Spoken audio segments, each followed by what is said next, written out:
to this webinar. And let's begin. You have, whether it's by intentionality or haphazardly, you are listening in on a webinar on Is There One Missional Approach? And we're going to have a good time exploring multiple expressions of the church that have cropped up in experimental and really some really beautiful ways. We're going to look at some of their distinctions. We're going to explore some of their origins a little bit, and we're also going to look at what we think are some vital practices for the future. But before that, I just want to share with you, this webinar is powered by the V3 movement, and the V3 movement is a church planting, coaching, training, equipping organization that has been training women and men to start new communities in their local place for the last 10 years. And we currently, and have been for 10 years, run a cohort that equips you, trains you quite thoroughly for 8 months. And that cohort is starting up in this September, but the last day of application is August 25th. If you are interested and like to just fill out an interest form and explore what it might look like to get trained and coached and be part of the community, you can go to thev3movement.org and fill out an interest form, and we'll get right back to you. I've participated in this, I've coached in this, and I'm certainly biased, but it's a really enriching, communal, supportive, and resourceful experience. I don't think there's anything like it. So love for you to explore that if you're on the bubble considering starting a community. Well, we're going to get in the mix today around, is there one missional approach? And that's a big question mark. That's why there's a question mark there. We don't think there is one missional approach, but there always is that question in the background. Is there one way to do this? Is there only one way to do this? And the missional movement, in many ways, finds its theological beginnings. And there's probably some debate about this, but Leslie Newbigin, if you're familiar with Leslie Newbigin, a thinker and writer and theologian, a missionary in the 20th century, really began to write and explore and in many ways prophetically critique what it meant to be the church. And I tell this to people all the time. If you're reading modern missional thinkers, you should probably go back and look at Leslie Newbigin, because in many ways, Leslie was, before it was trendy and cool, exploring hierarchy, institutionalism, the consolidation of power, how the church shouldn't be trying to get people to come to it, but instead going to them. He had some, he was doing some heavy lifting back then, but as a 40-year missionary, he turned that gaze of being a missionary onto the West and said, something's broken here, something's off here. And so there's a rich history of theological history, thinking, processing, that is the beginning in some ways of the missional movement. But then in practice, there's been a lot of practice exploration of how to actually live this on the ground. And just a few that are out there. We're going to explore some modern ones, but maybe you're familiar with oikos communities under Mao Zedong in China, and how a missional expression of the church was birthed under oppression and the silencing of Christians. And they, in many ways, accidentally stumbled upon what it meant to be the church in basements and in houses and in smaller, multiplying ways. Very beautiful. There's also the base communities. If you're familiar with base communities, base ecclesial communities in Latin America in the 1960s. And they began, in many ways, missional communities that were in response to the hierarchy and priest-centered nature of the Catholic Church. And they began to meet in smaller pockets, in houses, and in other places around how to listen to Scripture together, discern one another, and love each other as brothers and sisters in Christ. Really powerful testimony to that. Then there's also the last one I want to just mention. Are hush harbors, which were really in many ways these intentional communities that were birthed out on the edge of antebellum slaveholding plantations. And so many slaves would where at night, under the cover of dark and in secrecy, they would meet together and cluster out on the edge of plantations to encourage one another, to read scripture together, to sing together, and to discern what liberation looked like. All these expressions, in many ways, have one thing in common. They were responding to the consolidation of power and to an oppressive or controlling force. And they responded to that, not just by critique, but also by re-exploring what it meant to be the church. So they had these two movements consistently. They were reacting to something that was broken, and then they responded by practicing. And in so many ways, the missional movement is part of a long history of people exploring how do you be the church outside of a consolidated, Sunday-centric, priest-oriented way of being the church. And so in the last 20 to 25 years, we have a lot of experimentation, a lot of exploration. Back 25 years ago, it might have been hard to find a missional expression of the church that at least called itself a missional expression of the church. And really, in the last 25 years, we've seen a lot of really unique, creative, innovative, and beautiful in-breaking kingdom expressions, and they all have different names. We're going to do a little bit of a survey. Now, again, I'm pretty sure we're going to miss some because we're just going to highlight 3 or 4. But all of these, in many ways, have in common a response to the attractional church. And there's all kinds of ways people define the attractional church, but really a response to church being something that is centered solely on Sunday with a preacher and a gathering. And many have started to explore, is there another way to be the church? Not that that's not church, but is there other ways of being the church in the other days of the week, in smaller ways, outside of the walls of institutionalism? And so there's some beautiful things. I want to start with JR. We're gonna look at one expression that you may have heard of called microchurches.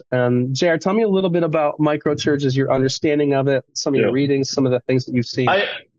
Yeah. Well, I wanted to kind of first mention, I think one of the things that I think about is I like to distinguish missional theology from different forms of church, because missional theology in its 70-year development, probably going back to Bart and others, would with New Begin kind of being, considered the father of missional theology in a lot of ways. Yeah.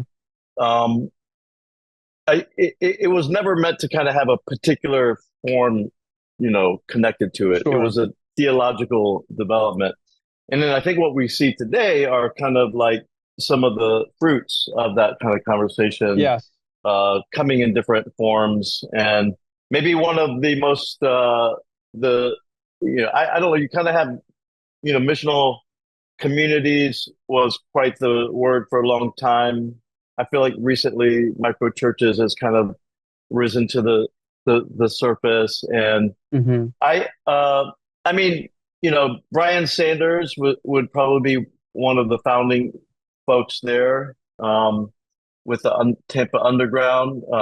He wrote the Underground Church first, but more recently, microchurches, which I just happened to read recently. And I found it like a super refreshing read. And I think what excites me the most is just recently seeing more people experiment with different ways of being the church than what we've inherited with kind of a very strong institutional format. And so I just want to say, for me, that's super exciting. And I think with micro, it's small egos, small platforms, small churches. If I had to think of in particularly the expression with Brian's book, more recent book, it's really kind of, he likes to say, just the smallest expression of the church, and really defines church. Very similar to the way that we at V3 kind of find it with different words, but you have the church where you have worship, community, and mission. And what's kind of fascinating is it's possible to be a large expression of church and not necessarily have one of Right. those key components, which I just Yes. think is very interesting, right? Like, so I do think like we kind of think about communion, community, commission, which involves Hmm. discipleship and the larger mission. So Yes. I personally really love how that is kind of expressed as both the essence and the function of Yes. the church. And if you Yeah. want to have the church, these three things are required. I Right. think the other thing with microchurch, it feels much like missional communities. It's something that can be done by just about anyone. I think Right. it's like church planting for the everyday Christian. Um, Yes. and um, and in some ways, like there's besides those three elements, and besides like some practical things that kind of Brian shares on how to start uh, like a transferable framework. He kind of talks Yes. about ideation, where you have a dream, and then from that dream, develop a team, and then there's kind of the iteration. And one thing I like about kind of Yes. his practical side of the book is start to actually live on the mission before you just plan, but like actually do experiment, Right. and then from Mm. there you can kind of iterate uh, what you've learned. And so before you want to codify and develop convictions and make Yes. disciples, take some time to experiment. And I like that element of That's things. good. So there's kind of ideation, the dream and team. There's the Yep. iteration, which is experience and experiment and learn. There's the codification, which is kind of now that you've been doing some things, what are some of your convictions? And then how do you pass Yes. them on to other people? And that would Yeah. be kind of the discipleship. And then expansion is not just welcoming, but sending new groups out. Sending. And so I would say the only other thing is while a micro church is everything that the church needs to be, in the sense of like it is a completeness with those three elements. It also kind of needs a larger expression of networking with other Yes. groups in the city, and so there is kind of even like the starfish and the spirit Spider. that Lance and Rob with Casey Underground wrote. I think that's kind of the larger iteration of what micro churches I looks like. see. Ron or Rob is a very great practitioner in Kansas City, and so how does it look like in a city? How does it look like in a region? And what does leadership look like? And I think you're familiar with that. You guys, Yeah. some of you guys are J- familiar with that book. yeah. JR, does he speak to, or have you seen micro churches start out as purely church plants, or are they often connected to an established church? You know, Or is it a both you guys and? might, maybe you guys can kind of speak to, I think it's probably both. And if you want to see, I feel like, I don't know, maybe you guys know the origin of Tampa Underground. I don't know as much about the origins of that, but Came like, out of the college ministry that they had. Mm. okay, And then they, college is over and they a lot of expanded it. intervarsity folks and stuff. Yeah. Jess, do you see micro churches, Jess, often part of a existing church ecosystem, or are they often more entrepreneurial and outside of? I usually see them as part of a network, as a network Yeah. dynamic. Yeah. You have, apostolics and evangelists plant church differently. And so it's usually more part of an apostolic expression that networks or is birthed in a network. So usually, and I've seen some try to come together, like some individual expressions try to come together to create a network. And while everybody may decide that they love each other, they don't actually have the organizational dynamic or the leadership dynamic or whatever you want to call that structure usually doesn't end up coalescing. So they're just amicable expressions that enjoy each other, but aren't necessarily connected. When Jay, I don't know if he says this, but Yeah, that's right. Thanks for that reminder, JR. If you have any Q&A questions, I had a note and I missed right over it.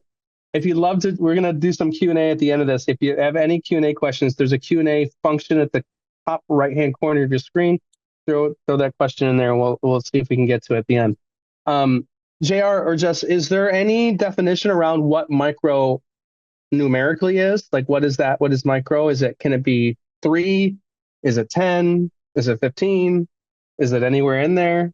Is I it more haven't than seen that? one. I haven't seen Okay. one. I haven't seen that be settled. And, so there's just a lot of question. Missional is a big Yeah. bucket that means a lot of things. I think microchurch is Right. also a big bucket that means a lot of Yes. things. And it's not codified, which is fine, right? It's an Right. anti-codification crew, Yeah. right? Yeah. The crew, if it ever gets codified, we've actually lost everybody who helped pioneer it, I think. Sure. Yeah. Yeah. That's good. I would So, say the only thing I've seen in there is like where 2 or 3 are gathered in his name. That's mentioned. okay. So I Okay. would say that would be the smallest. That's good. Thanks for sharing. Thanks for sharing that, JR. I've had some really, and I'm sure you have. I've had some real, very warm and wonderful experiences with actual microchurch communities, and just seeing the high threshold for experimentation. That's what I've been blown away by the most, is like there's just a real high threshold for trying, and where in many probably more institutional environments, there's just not a lot of room to try and fail and to explore and to pivot and to flex. And I really appreciated that kind of adaptability and encouragement to experiment.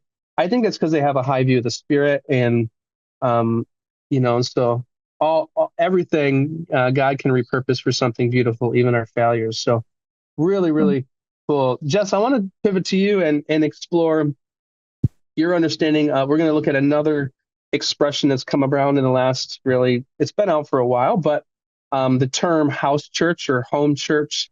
And you've got quite a bit of experience in those spaces and know people in those spaces. So give me a little help with what house church is. right. So if in like a micro church, just a forced compare and contrast. In a micro church, you could have shared leadership. You're going to have a much more greater team dynamic. You may or may not have that in a house church. So in a house church, first of all, I can't, as we're talking about missional movement stuff, I can't forget our Catholic brothers and sisters who for over 1,000 years, every time that they got, that missional bug and the spirit moved them out, they created new orders, they created new ways of being in their communities, and things like that. So the definition of church has always been pushed against whatever consolidation has happened, right? So the spirit is faithful to expand and to challenge and to press out.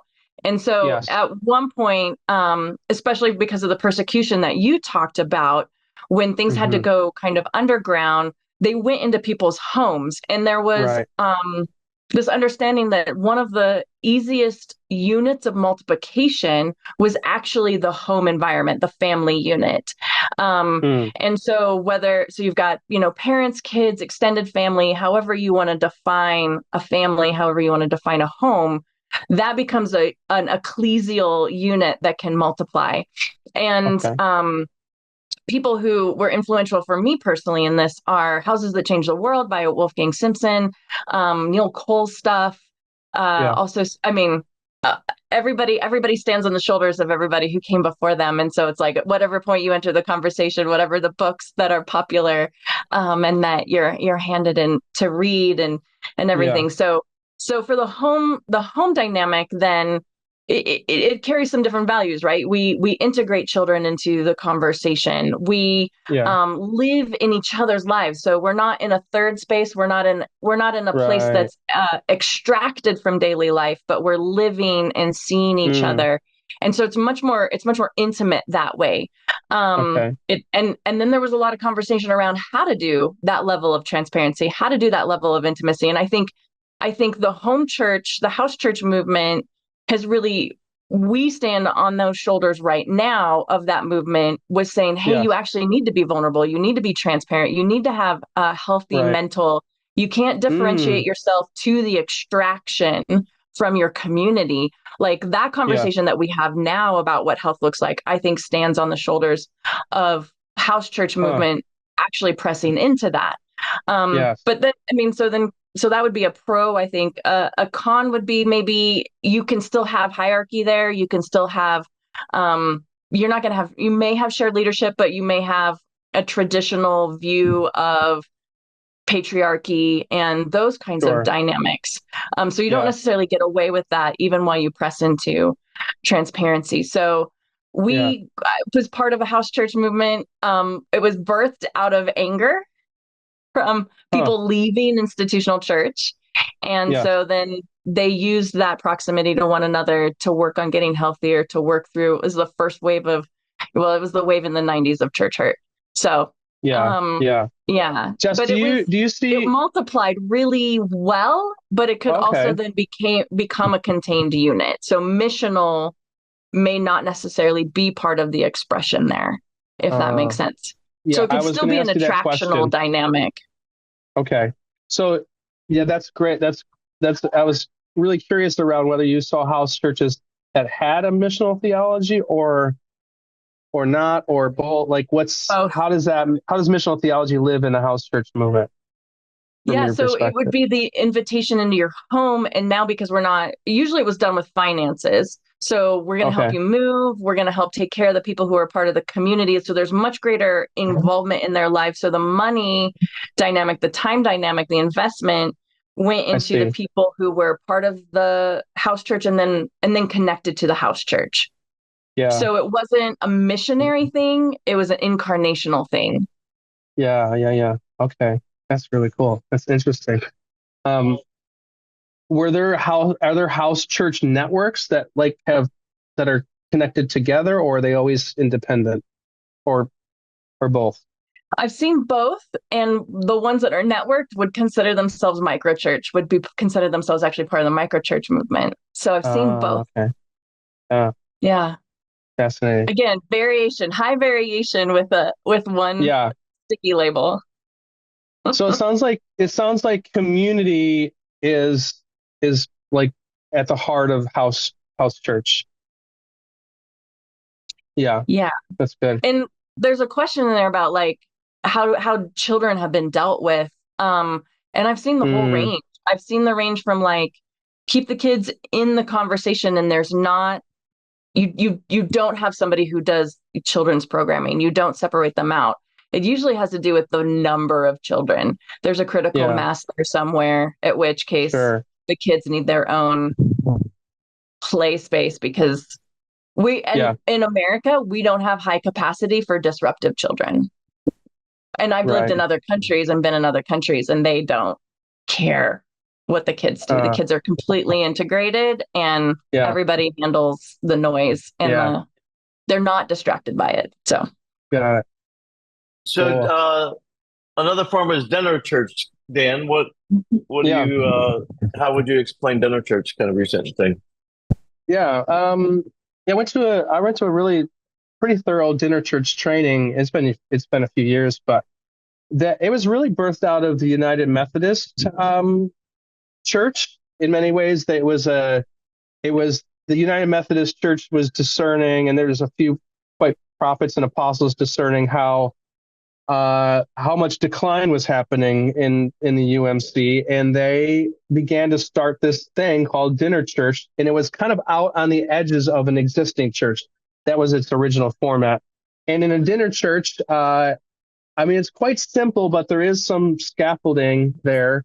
They say you need a minimum of 6 people to start a dinner church, and that was part of that training. 6 people who will own that work, and then it's a meal, and then the last 10 minutes of that meal, there's a story around Jesus, and then there is some sharing and conversation.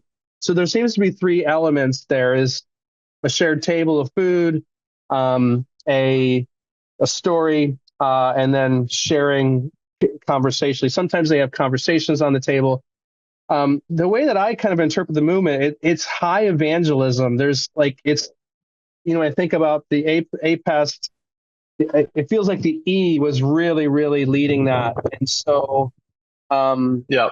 the benefit of that is like, there are so many people who are either out on the edges of the church or not in church at all, and coming to a meal and hearing a little vignette around who Jesus is, and having space to finally talk about it in a warm, affectionate way was really, really winsome. And they got a lot of traction around that. And they multiply easily if you can think about it, because you just got to have 6 people that want to create a meal and create some conversation. And so that movement moved certainly outside of the UMC, and others have kind of wrapped themselves around dinner church. You see bar church, but you see the same kind of element of food. A table is centered, and then the simplicity of who Jesus is shared by some storyteller or a poet or a song, and then that conversation. And the thing that I'm so just quite overwhelmed by is how unapologetically evangelistic it is, where there's probably a lot of like anxiety and probably even some trauma around evangelism in our world right now. Table church just says, we're going to make food, tell people about Jesus, and allow them to talk. And I just think that's a beautiful way to enter into the world. And so it often, dinner churches, for the most part, in my research and in my training with them, is they're primarily connected to an existing church that may not have space, or people don't want to come to that church. And so they kind of work out on the edges by creating these expressions of dinner church. And so they do thrive often with an existing established institution that will give them permission to do that work. And so that's been my experience. Yeah. The guy that started at Verlin, he's in Seattle. Yeah. So it was kind of a dying church. And I think they weren't seeing any new people come. What I like too is the risk taking that particular church had, where they took a mortgage on their building, and with that, let's experiment. And then I think where they landed as well, what I find is encouraging is they really have connected with the down and out in the city, the homeless, yes. I feel like it has a really strong appeal to the needy in the city in some ways. And so, and just getting what would have been a very upper class church to start to meaningfully connect with the homeless, with those that were very different from them, was another kind of encouraging element. But I think you're right. Like, it has a very, very, very kind of, I think he's an evangelist, the guy who started it. So that's kind of been a big part of the way it's expressed. Yeah. Hey, let's talk a little bit about, we've got 20 minutes or so, but those are some key experimentations that are around, and they're all part of our ecosystem. We all see them and they overlap a little bit.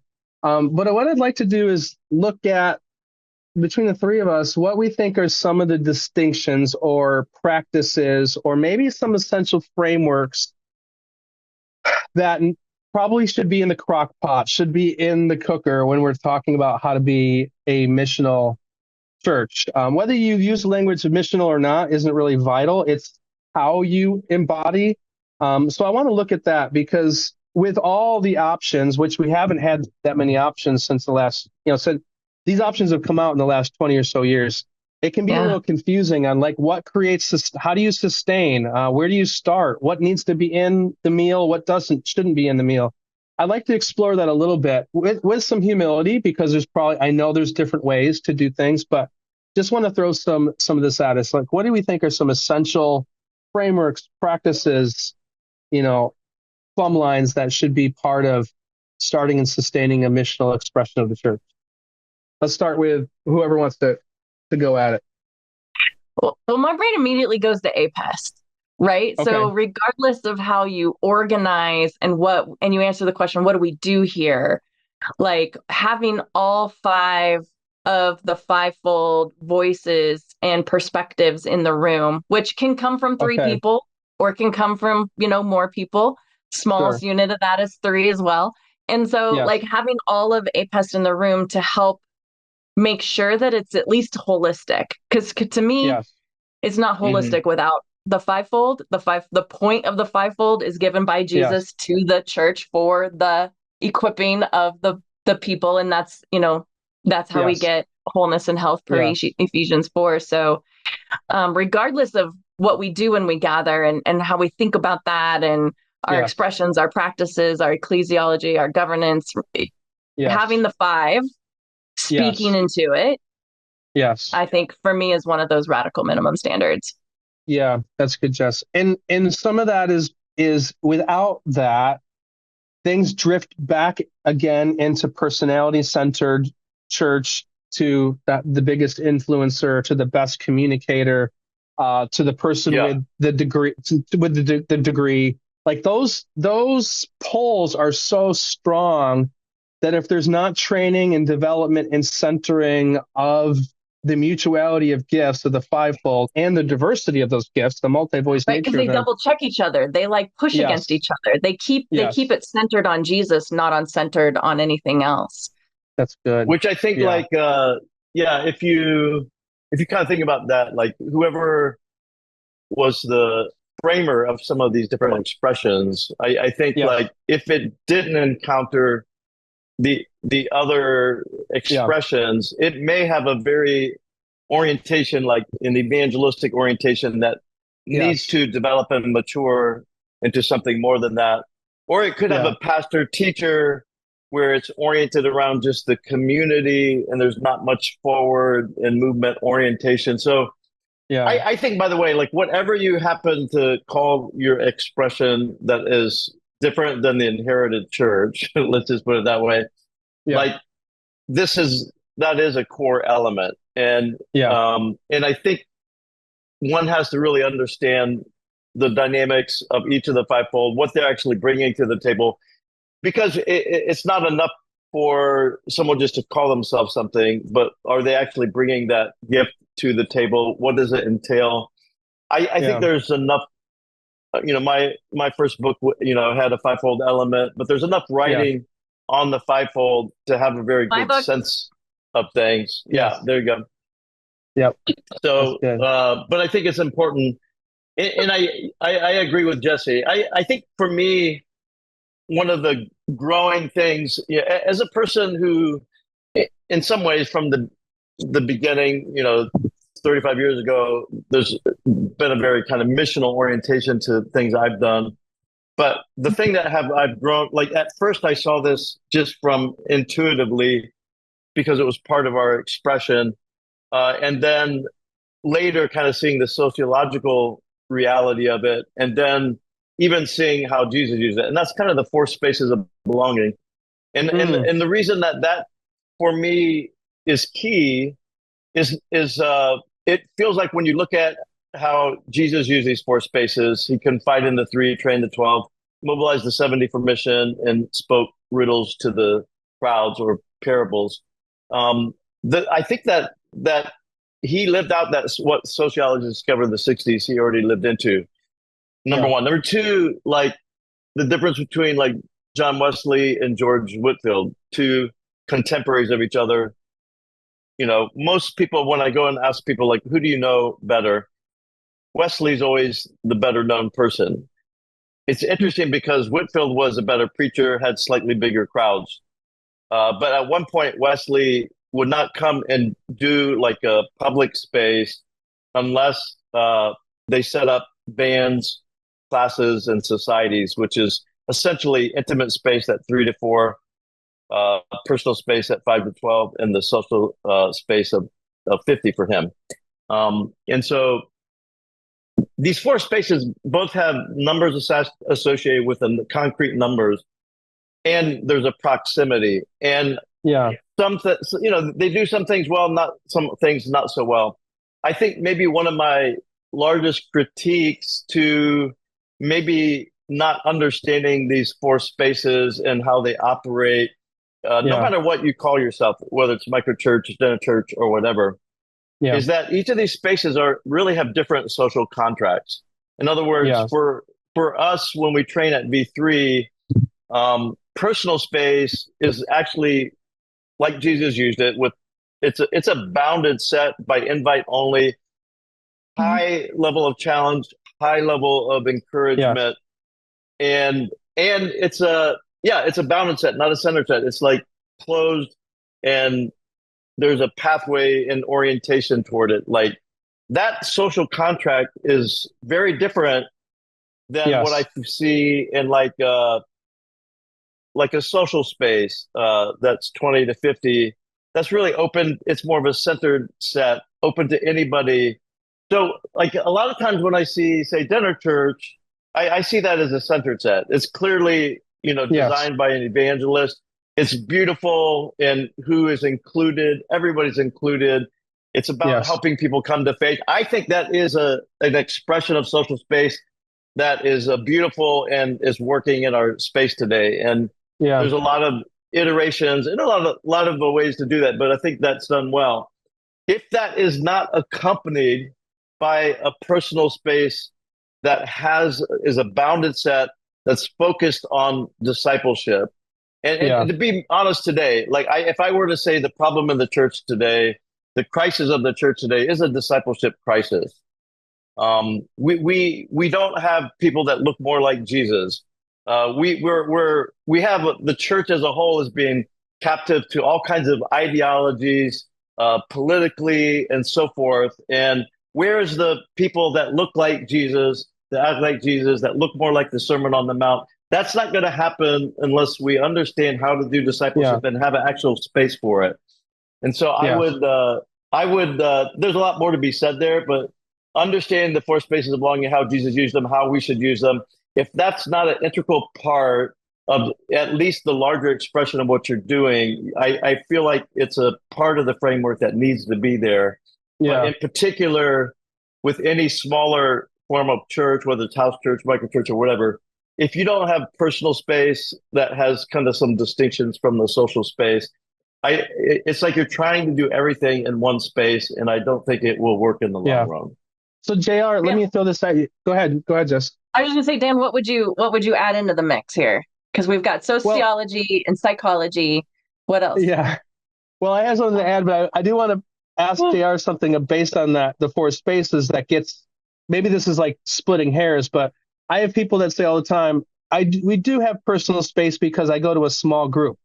So tell me, like, can you do some compare and contrast between just kind of the popular understanding of a small group and personal space that is a training space for mission? And like what? No. Well, Dan, that's probably the most critical question. I would say that most small group expressions probably tend to be Bible studies in general. Like they tend to be open as a whole. Like we keep an open seat for Jesus. So the problem with kind of keeping it open, if you have a small group and it's open and you're hospitable, you're going to cater to the new person. And therefore the development of the group, you're always kind of at Christianity 101. You can't develop and grow in your trust and your vulnerability. And, you're kind of backlogging. And so it has to be, for Jesus, it was by invite only. So that's a major difference. Number two, like, again, it wasn't like people coming in and out of that. It was, Jesus did bring them to all the other spaces, but this was his people to live with. These are like, there's kind of it's not just a Bible study. It's about doing life together. It's about teaching them everything that, he basically was banking on those people turning the world upside down. Like, the investment and also like they're the ones who were called to go out and along with the 70 to preach and speak the good news to other people. So I think like you guys could talk about some other differences, but it's kind of the goal of the group is to equip them to build social space together, to multiply it, to learn what it means to be a disciple of Jesus and in character and competencies. And And the goal is to kind of multiply groups instead of just kind of adding new small groups. There's a lot of different distinctions, but maybe the biggest is it's a closed group for a period of time. We kind of usually suggest about 9 months and have some type of concrete discipleship path that they're not just learning it with the head, but you're actually doing something. You're on mission. That group is starting a social space together, which is more centered set. So in this case, you're equipping them to do something together to start. And I would say this, every church has to kind of consider what it's multiplying. And it has to be simple enough. But I would say for us, it's personal space in a bounded set with a social space for mission. And that's a very easily reproducible place. But the social contract is different. A small group social contract is very weak. Come and if you want, like we got it every week. You're welcome to come. I would say, you're defining what that looks like for when you're using it for discipleship. There is like a commitment, not just to the personal space, but to the social space and building that together as well. It's a commitment to saying, I want to be more like Jesus. And I know that's going to take more than just Bible study. I need actually to know how to live on mission. I need to know how to live in the power of the Spirit. I need to learn to be a peacemaker when I need to learn to return good when people bring evil on me. I mean, just think about the Sermon on the Mount. I think that actually would be a good element of any discipleship community. So it's about equipping disciples, not just getting a group of 5 to 10 people together to have a nice time. You're actually really, really kind of oriented around discipleship. That's good. Thanks, JR. What would you add, Dan? What would you add? I probably would, just listening to what we've all been saying, and maybe to kind of create some holism, like another piece to the pizza there is, I would say it needs to be locally rooted. So the tendency in a lot of reaction to the excessive abuses and power consolidation of the church is to really to orient around our own theological or intellectual or even epistemological things we have in common. Like, I'm hurt, you're hurt, let's hang out together. Or I believe this and you believe this and they don't believe this, so let's be together. I think that creates a lot of intellectual arrogance rather than humility. And so I find that the neighborhood is the thing that humbles us. And so any missional expression needs to be full-bodied. It needs to be moving into the neighborhood, not just in a classroom somewhere, not just in our house studying the Bible, not just online, which is great as well. But if we don't have rhythms of formation that are in the neighborhood where we're meeting people of peace, where we're hosting tables in the neighborhood, where we're hosting parties in the neighborhood, where we're identifying our neighborhood and the cracks and crevices of brokenness and injustice and harm. If our way of being is disconnected from that, we will, in many ways, just mimic the same thing that we came from over time, which is we're reacting to this because of maybe some doctrinal hierarchy or control. We're just going to end up rallying around our own idiosyncratic theological or sociological sameness. And so it's really important that spiritual formation incorporates the neighborhood. And I mean, like, literally the neighborhood, the places that you live, not just theoretically not just like an issue, but like, where do we live together? What do we see here? How do we partner with what God is already doing? How is our discipleship actually with our hands, not just with our heads and not just with a curriculum? Once we are out in the neighborhood, are we coming back together and evaluating what we see and how we felt and how it made us feel insecure, or how it challenges our theology? Like, this is how Jesus discipled his crew. It wasn't in a classroom. It was actually on the way.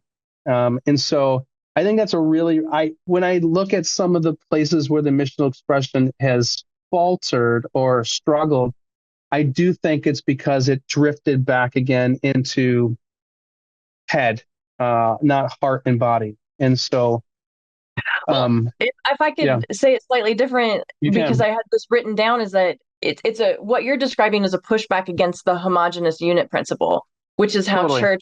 church growth has like really leaned into that. And because it works to grow something is you just get a bunch of people who are all the same Yes. in whatever sameness you want to identify that as.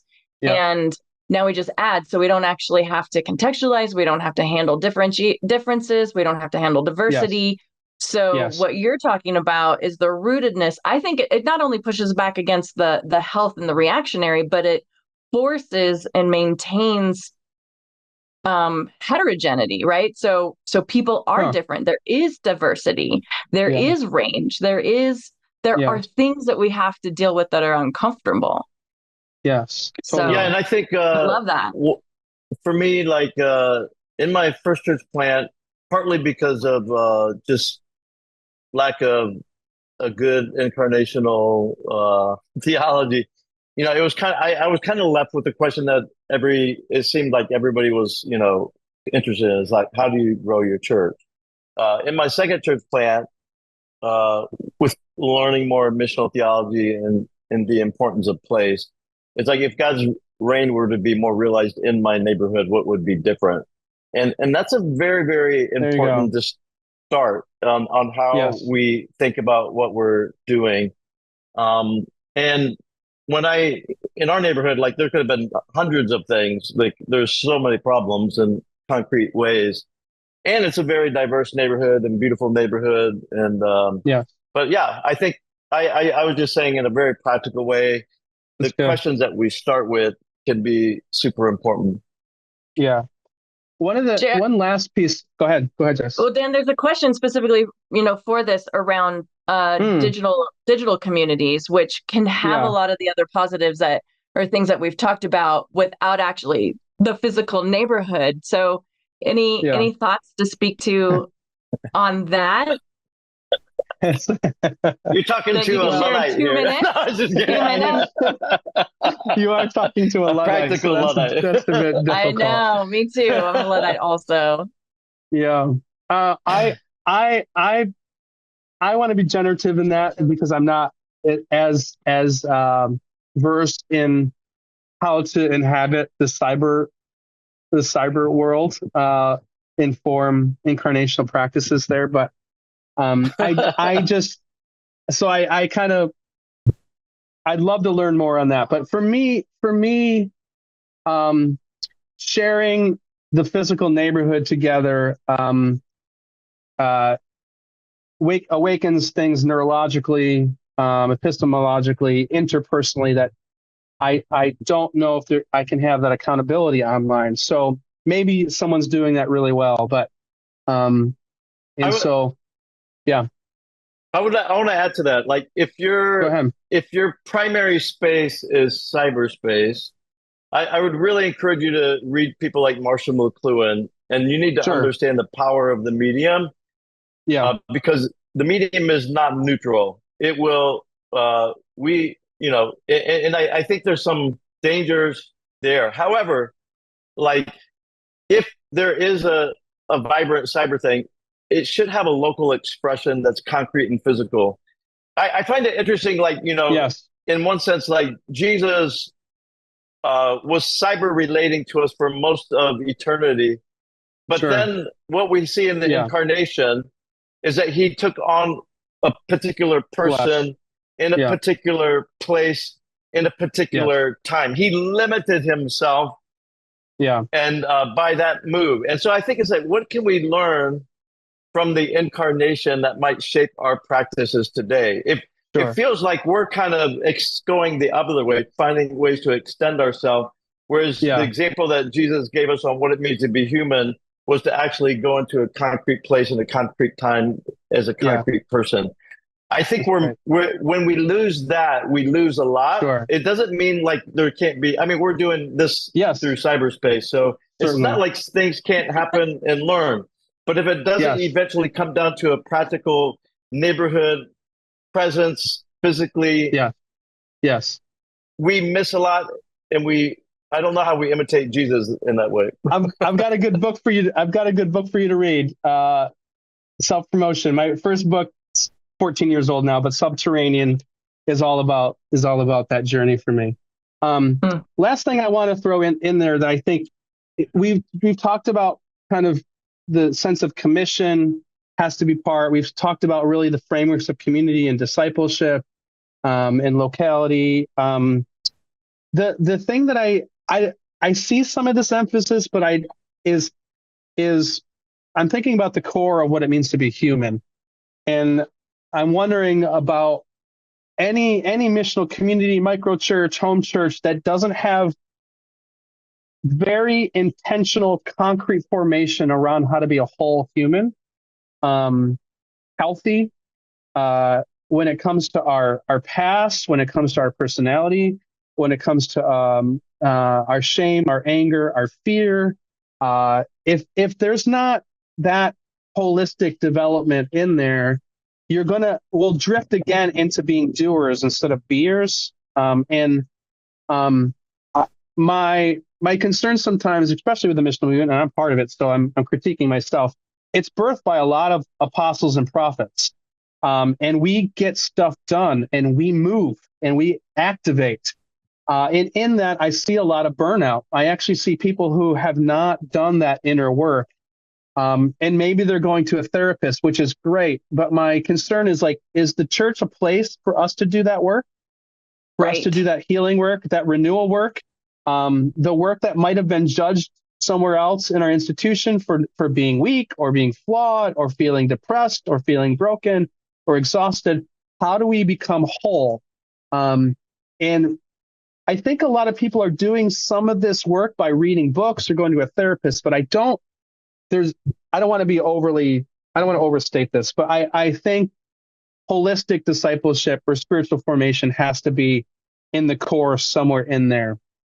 I love that, Dale, because in like the question that was in the Q&A was, how do we, have an approach to governance for healthy long-term leadership? Yeah. Like it doesn't matter what your structure is. If unhealthy people will influence unhealthily. Unhealthy leaders will lead unhealthy. There's no governance structure that fixes that problem. Although we're pro shared leadership because everybody, we double check each other. And there's a huge benefit there with the whole, what power does to your brain. But I think for me, we can't substitute systems and structures. Those aren't substitutes for relational discipleship and healthy and maturity, right? We've tried to use leadership and we've replaced maturity with leadership. And we gotta unwind that a little bit.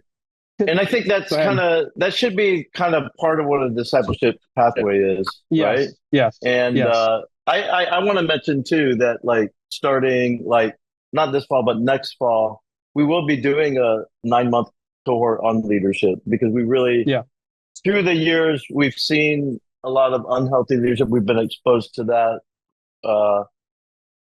We've as people who are mindful of that, what does healthy, shared, polycentric, fivefold oriented, soul healthy, non-power oriented, cross control, dealing with power dynamics, all of that. So if I wanted to throw that on the radar that we were talking about and some of the questions that people were having.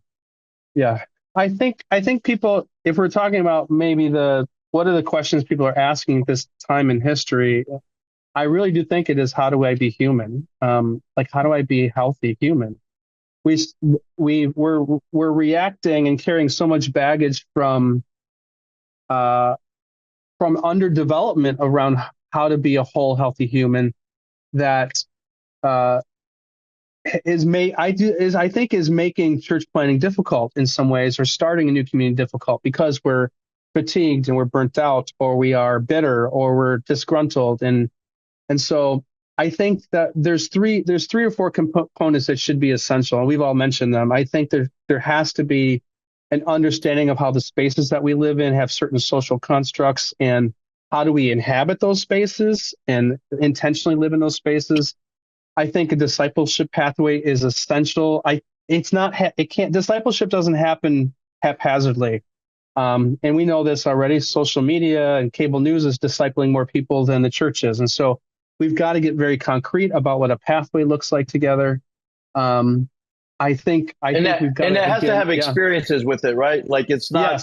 Yes. One of the things that when we go through our cohorts is like there's the meta learning, which is kind of more in the mind, and then there's reflective, and then there's the experiential. If your discipleship pathway doesn't have some concrete experiments, living on mission, like it's not going to be discipleship. Well, it's not holistic. It's not human. It's not. Yeah. And I think the last piece that Jess mentioned, the fivefold, I think all these in some ways are appropriate handle on power. All of them are getting at it in different ways. And this is why the disciples were so confused and like short-circuiting with the way that Jesus handled power.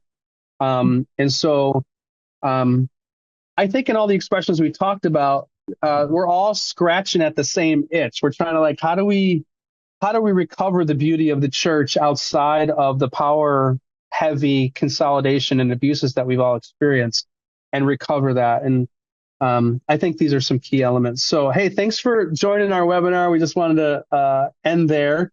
If you're interested in a V3 cohort, you can check that out on our website, and look forward to our next cohort, our next webinar with, we're going to talk about, I don't even know what we're going to talk about. Lance Ford, we're going to talk with Lance Ford about his recent book. So look forward to connecting with you then. Have a blessed day. Thanks, Jess. Thanks, JR. Thanks for all those who attended. Peace.